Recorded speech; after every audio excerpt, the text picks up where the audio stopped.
Alors, l'interrogation de chimie organique de Sciences 3 heures demandait de préciser par quel type de réaction on a obtenu ce polymère. Donc, si on observe sur ce polymère des fonctions amides, c'est qu'il a été obtenu par condensation, parce qu'une amide apparaît lorsqu'on condense un acide et une amine. Donc, par quel type de réaction il a été obtenu? C'est par une polycondensation. Donc, quand on avait pris l'image des dominos, c'était quand on avait mis les dominos les uns à côté des autres, bien à plat, fonction en phase de fonction. Alors, je demande de réécrire l'équation, enfin d'écrire l'équation de sa fabrication. Donc, à partir de quoi est-ce qu'on s'est fabriqué cette molécule? Alors, pour pouvoir retrouver les réactifs, il faut en fait casser les amides. Donc, les amides sont les zones fragiles de la molécule. Et donc, on casse les amides et on réécrit les morceaux. Et donc, le morceau, c'est NH, avec une montagne, un méthyle, le méthyle qui est là, un CO vers le bas, un NH, et on est déjà arrivé à la coupure en fait. Et donc, on casse, et on se retrouve avec NH, un méthyle vers le bas, un CO, et on se retrouve de nouveau à la coupure. Donc, ceci, c'est les molécules cassées. Donc, je vais peut-être faire les cicatrices.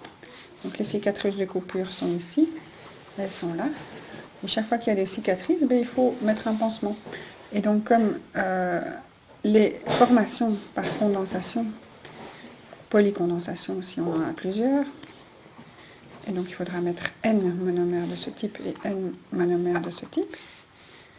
Et donc, on se retrouve avec des monomères où il faut rajouter de l'eau, puisque la condensation va donner une molécule d'eau, X molécules d'eau en fait. À chaque fois qu'on colle au niveau des amides, on retire de l'eau. Et donc, si on décolle, si on revient en arrière, il faut remettre l'eau. L'eau, c'est H d'un côté, OH de l'autre. Donc, sur le N, on ne sait pas mettre le O. Donc, on va mettre le H du côté du N. Et sur le C doublement lié à O, on met le OH. Pareil ici. Donc, en face du CO qu'on a coupé ici, il y a OH, en fait, qui va venir s'accrocher. Et sur le NH ici, il y a le H qui vient s'accrocher. Donc, ça fait CO. OH, et c'est une fonction acide, et du côté du NH, c'est NH2, une fonction amine. De ce côté-ci, sur le CO qui est là, sur le CO qui est ici, en l'air, on a OH de nouveau, et H, et donc sur le NH qui est ici, on a le H, et sur le OH qui est là, on a le OH, et H de ce côté-ci. Donc chaque fois qu'on coupe, on met OH du côté du CO et H du côté du NH. Donc on a un H du côté du NH, un OH du côté du CO, un H du côté du NH, un OH du côté du CO. Donc ici on a une fonction différente. Donc dans le polymère on a une fonction amide. Dans le monomère on a en fait l'acide et l'amine qui vont se lier ensemble pour donner l'amide. Donc acide et amine. Et si on lit un petit peu mieux l'énoncé, on se rend compte qu'en fait c'est une protéine avec de l'alanine et qui donne une polyalanine, et ceci c'est donc un acide aminé. Donc quand je demandais en toutes les fonctions, on précise la famille des composés. Quand vous avez amine et acide comme fonction, vous avez en fait un acide aminé. Et ici le polymère, où il y a beaucoup d'amides, sa famille c'est polyamide. Et le nom des fonctions, c'est amide. Donc il y a amide à l'endroit, à l'envers, et des amides tout le long. Alors j'ai demandé aussi de réécrire le polymère en motif répété. Alors écrire en motif répété, c'est faire des parenthèses et réécrire de cassure à cassure. Alors on va reprendre la cassure ici et on se retrouve ici de nouveau avec la même chose. Donc le motif répété démarre de là jusque là, puis démarre de là jusque là, et démarre de là, et ainsi de suite. Donc je démarre à NH et je vais aller jusque CO en bas. Donc je démarre à NH, le méthyle, le CO en bas, le NH, le méthyle, le CO.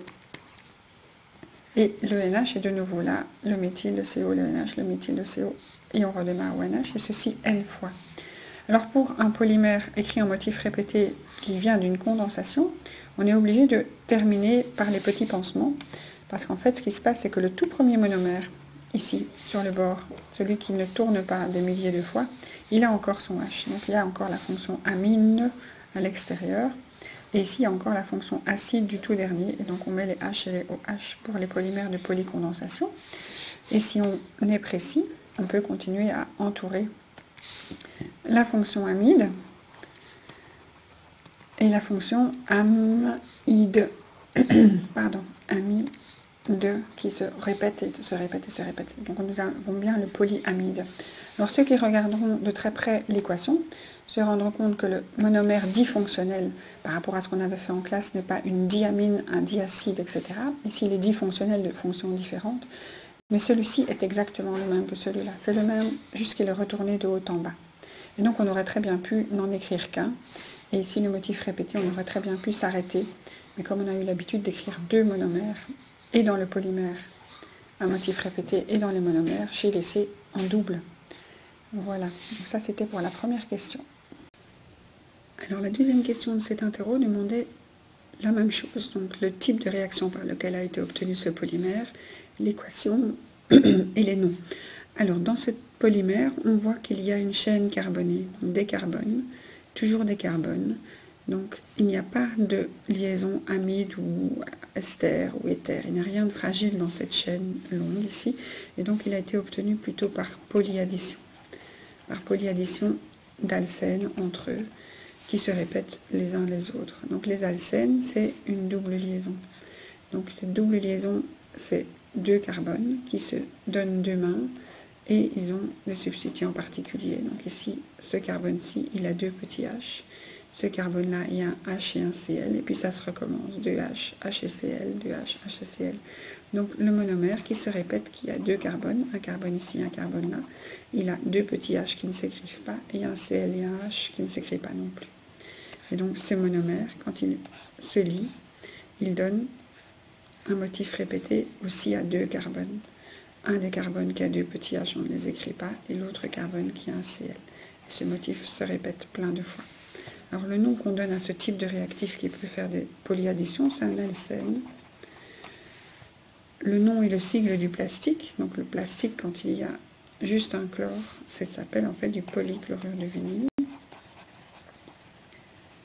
C'était un des polymères qu'il fallait étudier. Son symbole, c'est le PVC. Voilà. Alors quand on demande le degré de polymérisation de ce plastique, le degré de polymérisation, c'est N. Pour le calculer, on doit prendre la masse moyenne du polymère et on la donne dans l'énoncé. On dit que c'est 50 000. Il faut diviser par la masse du monomère. Alors, comment trouver la masse du monomère? On regarde les atomes qu'il y a dedans. Donc, il y a deux carbones, C2. Il y a 3 hydrogènes, 2 sous-entendus là et un troisième là, et un chlore. Et donc, la masse de ça, ça donne 62,5 grammes par mole. Ça, c'est la masse du monomère. Donc, je divise les 150 000 par 62,5 et j'obtiens un chiffre que je ne connais plus par cœur. Il faudrait faire le calcul. Et donc, ce chiffre est sans unité. C'est un nombre de monomères, donc il n'y a pas d'unité à cet endroit-là. La dernière question est toute courte.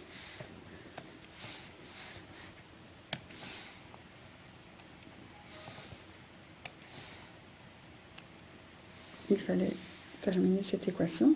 Donc cette équation, c'est un acide qui doit réagir avec un alcool. Un acide qui réagit avec un alcool, ça donne un ester. Il fallait bien respecter le nombre de carbone. Donc 1, 2, 3, 4 du côté du CO. 2, 3, 4. Et 1, 2, 3 du côté du O. Et donc bien garder ça. Et acide plus alcool, ça donne ester plus de l'eau. Donc il ne faut pas oublier d'indiquer l'eau. Et l'équation est un équilibre. Et voilà pour cette deuxième partie de l'interro.